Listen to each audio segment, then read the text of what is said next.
Ahora quisiera invitar al primer panelista, el profesor Michael Pollitt, quien es profesor titular en Business Economics de la Universidad de Cambridge en Inglaterra. El doctor Pollitt es además editor de varias revistas asociadas a la regulación económica de mercados y ha sido asesor de diversas agencias como el UK Competition Commission, the New Zealand Commerce Commission, Ofgem, Ofwat, the Norwegian Research Council, the DTI, the World Bank, and the European Commission. Please, Michael, the floor is yours. Buenos dias. Good morning, everyone. Can everybody hear me? Thank you very much. Muchas gracias por invitarme aquí. Gracias a Rodrigo y a Pancho por la invitación a hablar con ustedes. ¿Todos me pueden escuchar? ¿Sí?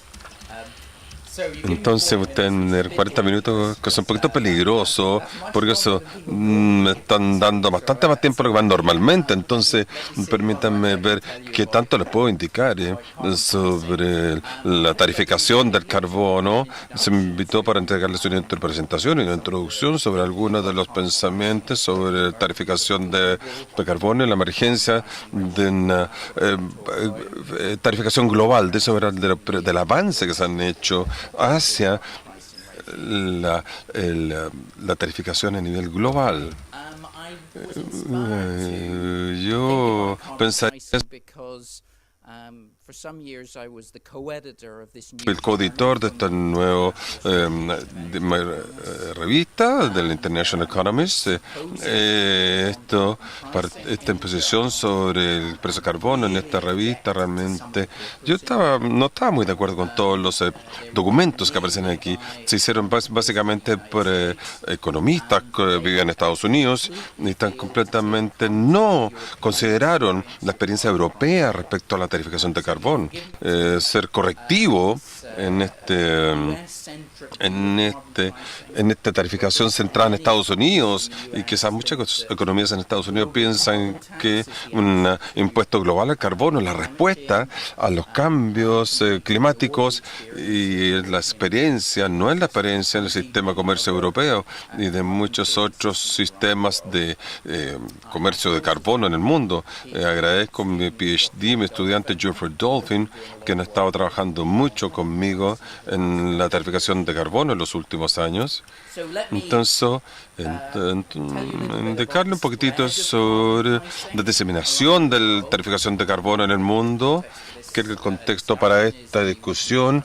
En la introducción reciente del impuesto que se va a iniciar aquí en Chile al carbono, que va a entrar en vigencia prontamente, voy a hablar de un mercado de carbono global, de lo que implicaría, y después hablaré sobre algunas de las experiencias del sistema de comercialización de emisiones de Europa, de esas experiencias del impuesto al carbono australiano, que se inició, después se retiró, y el progreso reciente en Estados Unidos y en China con la tarificación de carbono, algunos positivos y otros no tan positivos.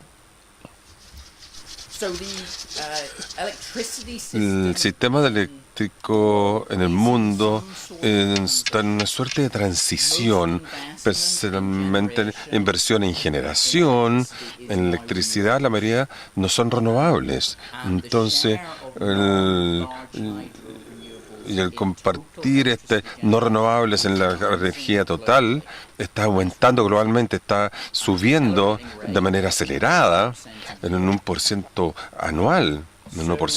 Entonces, no pareciera que ciertamente en Europa, quizás el 2030, 50% de la electricidad va a ser generado de renovables, y con la adición de nuevas participantes en Europa, quizás el 75% va a provenir de fuentes de cero carbono, ¿no? En Europa esta tendencia se está reflejando en el mundo. Entonces, en términos de descarbonización de la electricidad, parece ser una tendencia global.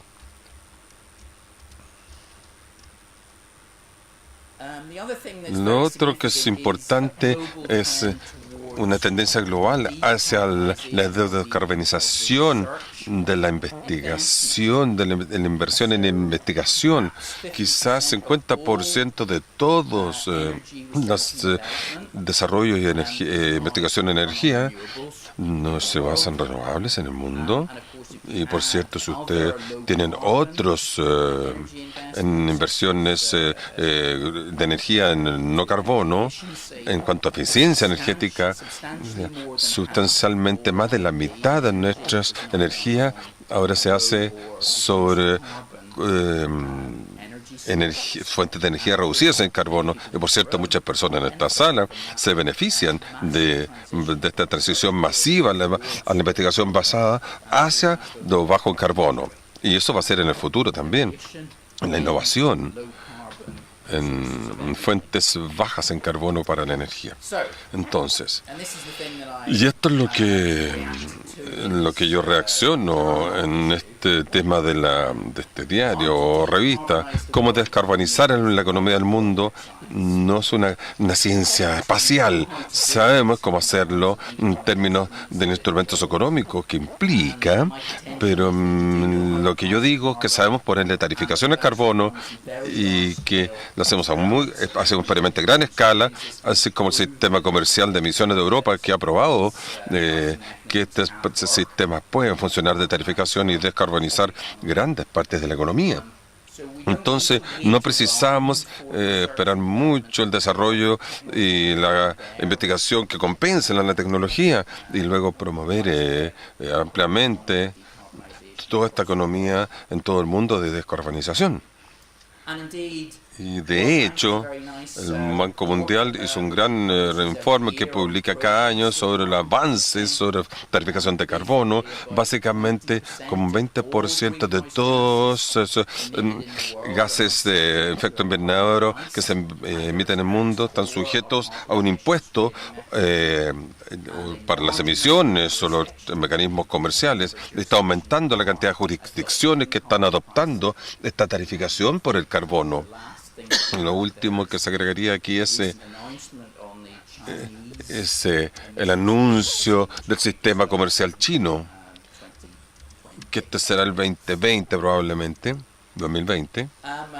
Aquí tenemos algunas gráficas interesantes que mi alumno PhD le tomó un año en crear. Vimos este aumento gradual en la extensión, tanto en tributación a carbono como en la comercialización de emisiones. Se puede ver aquí aproximadamente un tercio de la tarificación de carbono es impuestos, y 2/3 son comercialización de emisión por cobertura de estas emisiones de gas de efecto invernadero. Ambos están aumentando con el tiempo. Esto es otra estadística que realizó mi estudiante durante un año. ¿Cuál es el precio promedio de una tonelada de CO2 emitida en el mundo? Sí, tarificación de carbono se está expandiendo, pero el precio promedio, si toman todos los precios que existen en todo tipo de carbonos, en cada tarificación en el mundo, en cada rango de tarificación, el precio promedio básicamente, cuando se toma en los porcentajes en emisiones que están cubiertas del precio que se carga sobre las emisiones que están tarificadas, es $1. La mayoría de los dicen los que modulan esto, a menos que el precio llegue a 50, $100 una tonelada, no vas a obtener la descarbonización en esencia. Entonces, sí, los precios de carbonos han aumentado en el mundo, pero aún así son extremadamente bajos en promedio, debido a la baja cobertura y a los bajos precios reales dentro de los regímenes tributarios en el mundo, o los comercializaciones de emisiones. Si se mira en el mundo, el color más oscuro son extensiones graduales de tarificaciones de carbono para cubrir más de la economía de muchos países. Y se toma una jurisdicción como California. En California, 85% de todas las emisiones están sujetas al esquema de comercialización de emisiones y así se tarifican. Entonces, en el tiempo había una extensión gradual de la cobertura de la tarificación del carbono. Pero comprende, a veces los precios son cero en muchas partes del mundo. En 2017 partió el esquema aquí en Chile, pero en muchos lugares los precios de carbono permanecen muy bajos, menos de $1. Solamente en una pequeña cantidad de países en el norte de Europa los precios son de hecho importantes, entre $20 el tonelada se ha visto. Bien. Como economista, a uno le gusta la idea de introducir un mercado para el carbono. El carbono es una externalidad y la gente que lo emite a la atmósfera tendría que pagar por esto, como una norma ambiental para el costo. La razón por la cual las personas no les gusta la tarificación del carbono probablemente porque ven exactamente lo que el impacto podría ser sobre su negocio. En muchas compañías no les gusta eso. La razón por la cual precisamos algo como una tarificación amplia de carbono, un mercado para el carbono, porque si supiéramos la respuesta sobre qué sector debiera descarbonizar, qué tecnologías tendríamos que emplear, exactamente la mezcla de esta tecnología en la economía, no precisaríamos un mercado del carbono, porque simplemente ayudaríamos a sectores en específico a implementar tecnologías específicas de descarbonización, precisamente porque no sabemos cuál es el costo menor de la tecnología de descarbonización. ¿Cuál es? Tenemos que tener tarificación de carbonos y los mercados del carbono pueden ayudar en esto. Entonces, por cierto, lo otro que es importante con el mercado del carbono es que limita la cantidad de CO2 que tendría que emitirse y simplemente si tarificamos el carbono en pequeñas partes de la economía, nunca vamos a estar seguros que el agregado que producimos para las emisiones de CO2. Vamos a tener que ser bien honestos en términos económicos para poder cumplir los objetivos de las reducciones reales de las emisiones de CO2. Uno de los aspectos que me parece que es certero acerca de los mercados de carbono es que son muy transparentes. Podemos ver exactamente quién pertenece al mercado y quién no. Vemos el precio que fluctúa en tiempo real como respuesta a la oferta y demanda. Podemos ver el impacto de las acciones gubernamentales para facilitar la cantidad de permisos. Ciertos permisos existen en el mercado. Podemos ver flujos de permisos entre regiones, dentro de sistemas de comercio, y es esta transparencia la que es muy relevante, pero además es el tipo de elemento ante el que reaccionan las empresas. Muy bien, ¿qué es un mercado global del carbono y cómo luce? Tengo en mente la idea de que existe un commodity para el que hay un mercado global, y ese sería el del petróleo, en donde el precio del petróleo sí se mueve en conjunto alrededor del mundo. Básicamente el precio del petróleo es el mismo en el mundo una vez que se ajustan los costos de transporte desde las fuentes de producción. Esto no significa que todo el petróleo se intercambia en al mismo nivel comercial o tiene la misma calidad asociada. Y de hecho un mercado global no requiere un intercambio único. Es el reconocimiento de los derechos entre los intercambios es lo que importa. Podemos imaginarnos un sistema europeo que se conecte de alguna forma a Estados Unidos o con China y otros mercados de carbono alrededor del mundo, y con algún grado de comercialización entre los mercados. Y Uno de los argumentos de justificaciones para que exista un mercado del carbono alrededor del mundo es que no tiene que ser tan completo, tan integral. Podemos tener áreas que estén cubiertas por el mercado del carbono y otras que estén cubiertas por los impuestos al carbono. Pero sí esperamos que exista cierta relación entre el precio del carbono y la administración del precio del impuesto para evitar el arbitraje entre los regímenes tributarios y de otros tipos de administración. Nosotros podríamos esperar que los precios a lo largo de los diferentes regímenes y todas las asociaciones podrían cambiar en el tiempo. Ese es un supuesto bastante heroico, ya que el precio final de los productos derivados del petróleo no ha cambiado alrededor del mundo, a pesar de que el precio del del petróleo puede ser el mismo, pero vemos la presión en el mundo para eliminar las distorsiones más gruesas en los precios finales del petróleo. Incluso Venice Wheeler ha acordado continuar con los precios del mercado. Si es que fuéramos a tener un mercado global con una comerciabilidad completa alrededor del mundo para el carbono, espero que... ¿Cómo sería este?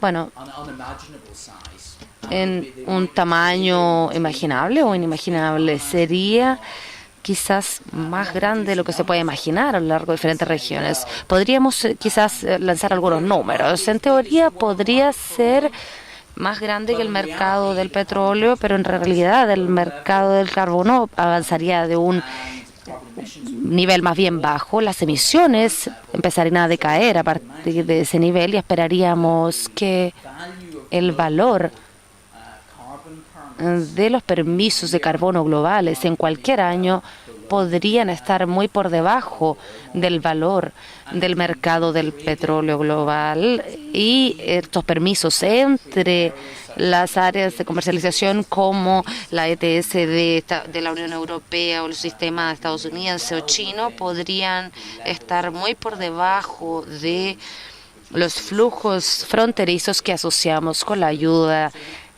de desarrollo. Un mercado de carbono global, entonces, no es tan inimaginablemente extenso. Eso es un punto importante. Luego pensamos acerca de los prospectos de acuerdos entre los países para que puedan participar en un régimen tributario global. Es más allá de las posibilidades, y acá es donde confiamos en el hecho de que las emisiones de carbono están sesgadas, están limitadas. El top 10 de las regiones del mundo cubren la mayoría de las emisiones de carbono. Tenemos esta lista de solo 10. Y los próximos 10 países emisores cubren un 80% de las emisiones globales. Ya tenemos un esquema de comercialización que se llama el sistema o el esquema de comercialización de emisiones de la Unión Europea. Tenemos 31 países entonces que controlan las emisiones, y ya lo hemos logrado en Europa. Se puede hacer, no está más allá de nuestras posibilidades.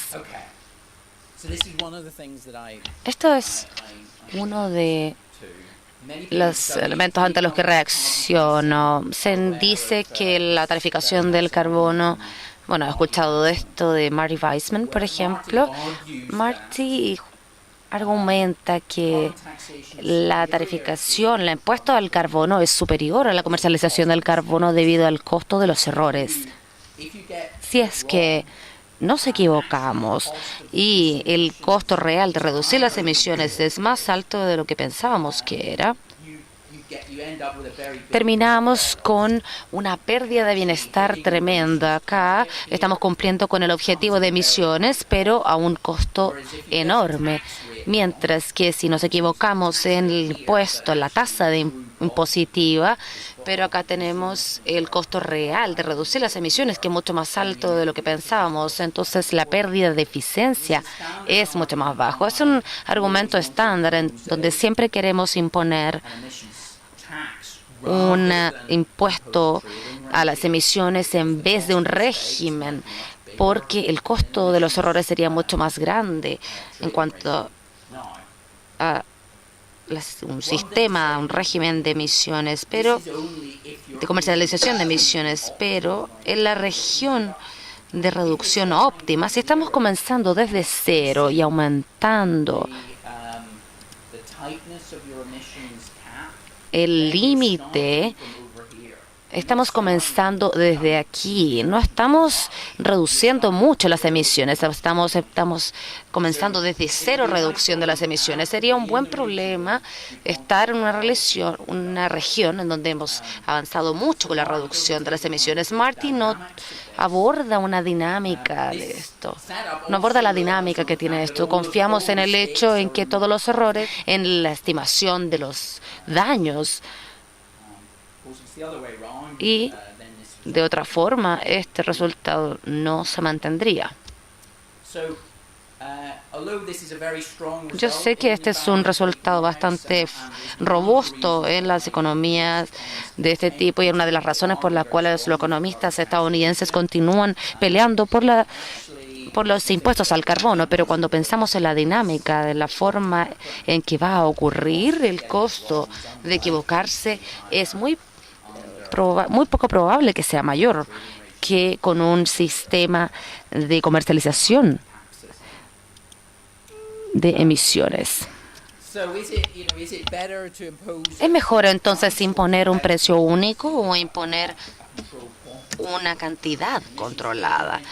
En un sistema de comercialización de emisiones controlamos la cantidad y con los impuestos al carbono controlamos el precio.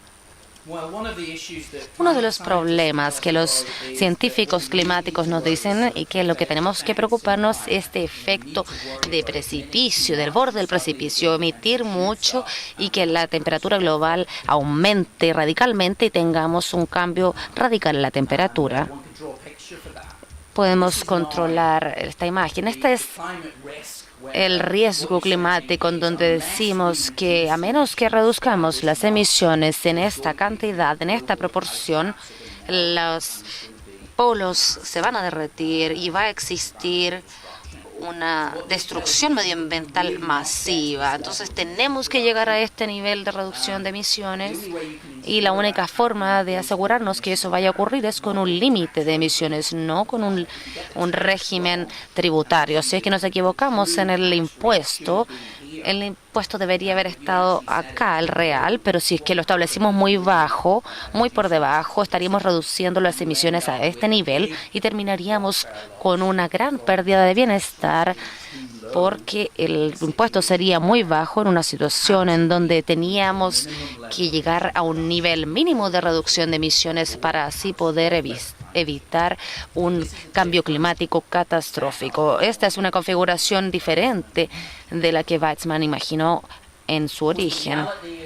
Por supuesto, la realidad de las emisiones es que no sabemos con certeza el daño, la función de daño y cómo luce para el cambio global, para el cambio climático. No tenemos una imagen de cómo luce la curva de abatimiento. Acá tenemos las dos curvas y la cantidad óptima, el precio óptimo es muy difícil de determinar, pero quizás podríamos decir que tenemos que llegar a este nivel de reducción de emisiones para recién estar en la región más segura para salvar al planeta. La cantidad reducida es importante para evitar, por supuesto, un cambio climático catastrófico. Se han presentado otros argumentos en torno a un impuesto al carbono global en vez de un límite, un sistema de límites, pero un argumento nos dice que si es que tenemos un impuesto al carbono, sí, claro, reducimos la renta de los productores de petróleo, pero ese no es necesariamente el caso en un comercio de carbono, cuando podrían subir el precio del petróleo y aún así cumplir el límite o el tope. Weizmann tiene otros argumentos que lo presentó recientemente en esta revista que mencioné, revista científica que presenté al principio, y hay una mejor alineación de incentivos en donde los países gradualmente aumentan las tasas impositivas, las tasas tributarias, y hay un incentivo para ello, pero hay absolutamente cero evidencia para que la mezcla sea la correcta. Y podría terminar siendo un efecto inverso. Por supuesto que esto es cierto. Lo que las personas sí las preocupa de los sistemas de comercialización es la volatilidad de precios, y el precio volátil de las emisiones es un problema dentro de los sistemas de comercialización, y eso es por esto que sabemos que hay menos. Bueno, es por eso que les gusta más el impuesto al carbono, porque hay menos volatilidad de precio. Sí. El impuesto puede no variar dentro de un año en particular, pero por supuesto el gobierno podría deshacerse del impuesto el próximo año. Entonces existe una incertidumbre que es diferente de la incertidumbre que vemos en un sistema de comercio de emisiones, donde sí tenemos que manejar la volatilidad. Se maneja mejor o se puede entender mejor esta volatilidad que lo que se puede entender la volatilidad o la incertidumbre política que vendría de la mano con el impuesto al carbono. Los economistas están discutiendo, bueno, he escuchado a otros economistas decir, la tarificación del carbono, ¿a quién le importa? Mientras sea un impuesto o un sistema de comercio, el tema es el precio del carbono. Sí.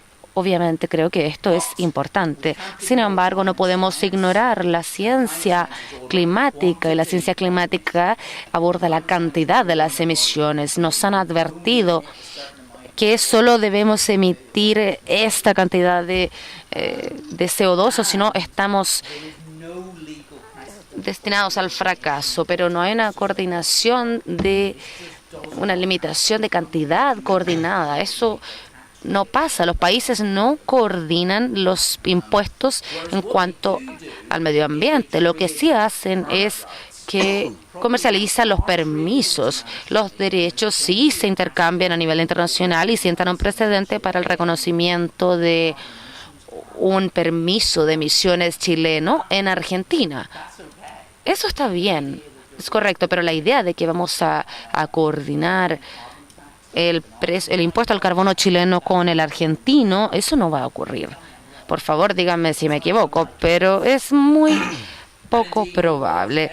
Y por supuesto tenemos mucha evidencia para ello.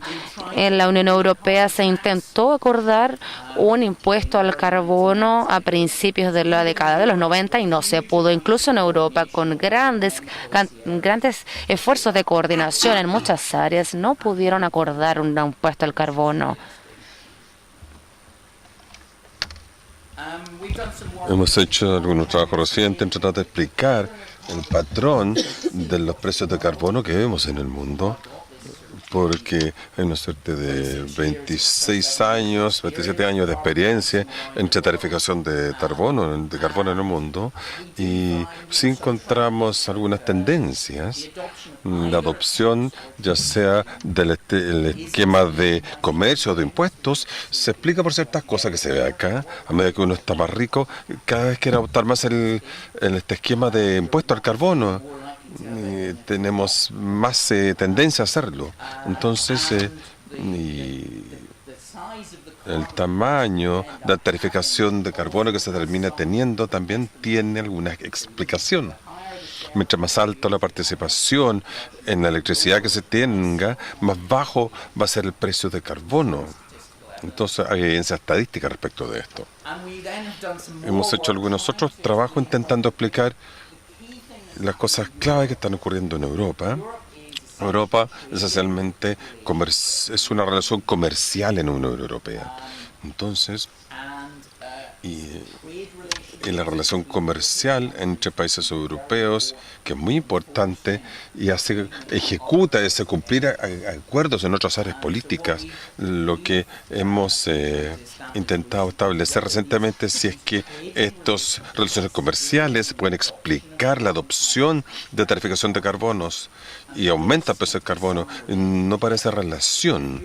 Si usted es un país que comercializa países que con precios de carbono, tiene más probabilidades de fijar precios dentro de su país para el carbono. Y de hecho, hemos hecho un muy buen trabajo sobre esto que muestra, de cierta forma, en el tiempo los países están más expuestos en el comercio a otros países que han impuesto precio de carbono, y parece que esto explica que su tendencia a adoptar precios en carbono, la probabilidad que tienen de hacerlo, en términos de existencia y en términos de nivel de precio. Entonces, lo interesante es que una cosa importante acá, entonces Finlandia, Noruega y otros países han incrementado los precios globalmente. Son bastante diferentes el destino de sus exportaciones, sus portafolios de exportaciones diferentes, pero las importaciones son muy similares porque son parte de la Unión Europea, entonces consumen productos similares. Y entonces, de hecho, lo que encontramos en la parte ergonométrica es que similar en los resultados de estos tres países, que lo que se importa muestran las tendencias a adoptar precios de carbono. Si son importadores, tienen más probabilidad de tener una carga impositiva a los precios de los carbonos. Es un resultado bastante interesante. Entonces, la relación comercial, una razón por la cual estamos interesados en esto es que dentro de una de las cosas que está promocionando la tarificación de carbono, que su país adopta este sistema, es más probable que sus socios comerciales también lo hagan. Con el tiempo estamos viendo avances globales sobre este tema. Algunas de estas experiencias en el mundo real en cuanto a tarificación de carbono.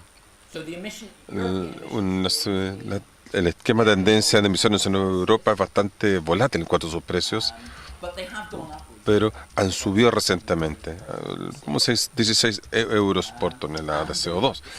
El esquema ha evolucionado de manera bastante importante. Sigue permaneciendo en el centro de Europa, de las políticas centrales, de Europa. Este ha sido sustancial en cuanto a la cantidad de permisos que se han otorgado. Algunos se pueden retirar para la estabilidad del mercado. Y de hecho, los objetivos del 2030 principal sobre reducciones de emisiones, más que introducción de renovables y eficiencia energética. ¿Qué pasa en Australia? Australia, realmente un caso interesante. Está imponiendo una carga tributaria del carbono, pasando a este esquema de comercialización de emisiones. Se ha hecho muy controversial, los gobiernos tuvo problemas como resultado. Entonces, muy interesante el análisis que se hizo, muy controversial. Es muy importante el aumento que hubo en el precio de la electricidad, que es bastante bajo en Australia. Ustedes saben eso, ¿ya? Por el desarrollo reciente que ha habido en Australia. Entonces la gente notó este aumento en el precio de la electricidad por la imposición de la carga tributaria de carbono. El gobierno intentó ser muy inteligente para reducir, de hecho, las tarifas de carbono, las tasas para los contribuyentes, y hizo como un reequilibrio en este régimen tributario, pero no se hizo muy bien el objetivo, no se dirigió muy bien. Entonces, incluso cuando se trató de usar el ingreso de estos impuestos para usar los otros impuestos, muchas veces no se compensó. Pero esto no tenía que ocurrir. La gran cantidad de ingresos que entró por estos impuestos, en teoría, hubo otras medidas de incrementos, el gobierno usó los impuestos, pero después dejaron bastante de esto de lado. Introdujeron otros incentivos. Entonces, esta gran subida de impositiva entonces hizo que el paquete de políticas no solamente estuviera mal dirigida, sino que le dio problemas a la hacienda australiana. No fue una buena idea finalmente esto. Entonces, una de las cosas que claramente se aprendió de Australia es que los impuestos claramente no son superiores al tope y al comercio de carbono, porque era bastante inestable. Duraron un par de años estos impuestos. Cayó el gobierno, entonces no fue muy estable este régimen y fue mal dirigido. Estados Unidos es una historia interesante. Estados Unidos han tenido comercialización de emisiones durante tiempo, incluyendo California, los estados del noreste también, incluido Nueva York. Y la razón por la cual los Estados Unidos cambió más bien a un esquema nacional fue porque hubo este hallazgo por parte de la Corte Suprema sobre que sí, el CO2 es un gas efecto invernadero peligroso, el CO2. Entonces la Agencia de Protección Ambiental, la APE, tuvo que hacer algo al respecto. Entonces promulgó una política, muchas políticas que fue en emisiones en todos los Estados Unidos. Una de estas políticas llegó al sector eléctrico, donde hubo un enfoque muy sutil, donde tomaron cada estado, el portafolio actual de las plantas de energía, aplicaron un grupo idéntico de reducciones tecnológicas en emisiones. Cada estado lo empezó a hacer de forma diferente. Y llegaron con una cifra para el potencial de cada estado para reducir su emisión para cada sector. Y luego dio a los estados la opción de hacer eso con una reducción general total, un esquema total de emisiones, como la comercialización de carbono. Agruparon sus emisiones regionalmente y formaron correlaciones regionales para reducir emisiones. No incentivos comerciales para moverse a un mercado nacional para el sector eléctrico en cuanto a las emisiones. Hicieron esto de forma muy interesante en cuanto al análisis de costo-beneficio, porque dijeron entonces el beneficio climático de este esquema de reducción de emisiones para ciertos sectores, pero todo esto hay que buscar los beneficios de reducir las emisiones globales. Entonces se observa aquí los co-beneficios de reducir las emisiones son mayores que el costo que tuvo este esquema. Entonces, si no creen en el cambio climático, aún así se obtienen beneficios netos.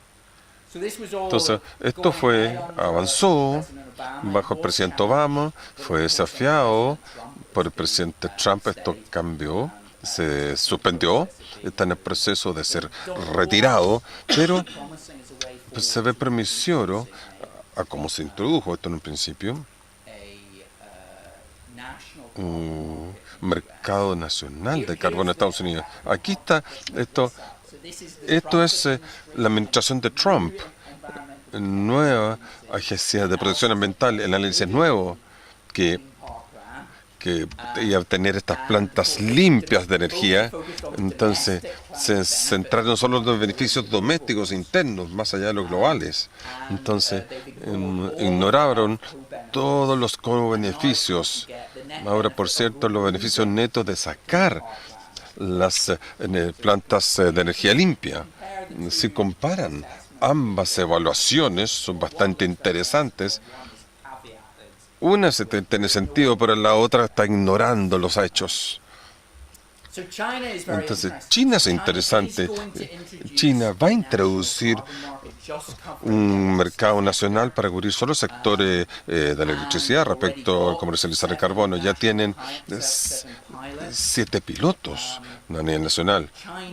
Los chinos, la tendencia de esquemas del chino va a ser la más grande en el mundo. 2/3 más grande que el sistema de comercio europeo para emisiones. Los chinos, el sector de China de energía, es difícil verlo exactamente qué tan grande es, pero es al menos 7% de las emisiones globales vienen del sector energético de China. Entonces, es un aumento importante en la cobertura de la tarificación de carbono. Los países han acordado reducir los gases de efecto invernadero. Los acuerdos no hablan de cómo va a ocurrir, pero el Acuerdo de París no indica cómo, pero reconoce la importancia de tener incentivos para actividades de reducción de emisiones, para cumplir con el objetivo de los acuerdos de París. Lo que quiero enfatizar al final es que partimos hablando sobre el contraste entre impuestos al carbono y la comercialización de emisiones. De hecho, en el ronda del mundo hemos visto aumento en los enfoques en que los países están combinando algunos de estos tributaciones a los carbonos con los esquemas de comercialización. Eso es lo que ocurre en el Reino Unido. Y de hecho, esta combinación de introducir un impuesto al carbono en el sector eléctrico y ser parte del sistema de comercialización europeo ha entregado importantes resultados al Reino Unido, reducción en emisiones en el sector energético, porque este impuesto adicional, aparte del permanente por la emisión del sector eléctrico, ha aumentado el efecto de tarificación o de precio de carbono. De hecho, combinando, introduciendo un piso en el precio para el sistema de comercialización europeo con el existente en sí, es una de las propuestas de algunos colegas entregadas recientemente. Me gusta esta gráfica de California. California tiene un sistema de comercialización de emisiones y quieren reducir sus emisiones entre el esquema inicial y el 2020, pero también tienen un grupo de políticas que espera reducir las emisiones, que ustedes saben, esa parte de este esquema. Entonces, ¿cuál es el sistema de comercialización de emisiones? ¿Qué están haciendo? Lo que hace es asegurando que estas políticas no entreguen lo que entonces subiría el precio del carbono y habría que buscar ciertos ahorros en emisiones con estos esquemas, ya sea por normas, depende de las diferentes fuentes de emisiones. Nadie está indicando que el deshacerse de las tecnologías o esquemas específicos para la tributación de carbono, pero tiene que estar dentro de un grupo de comercializaciones de carbono donde asegures realmente la cantidad de reducciones que vas a realizar para el carbono. Como economista, creo que sabemos la respuesta sobre cómo reducir las emisiones globales de los gases de efecto invernadero. Y ya se han hecho avances en cuanto a los reveses que se ha tenido en la introducción y la diseminación de la tributación al carbono y la comercialización de emisiones. Lo que podríamos esperar es que los países aumenten cada vez más estas tendencias de estos regímenes de comercialización y de emisiones, como se está haciendo aquí. Les agradezco mucho por su atención.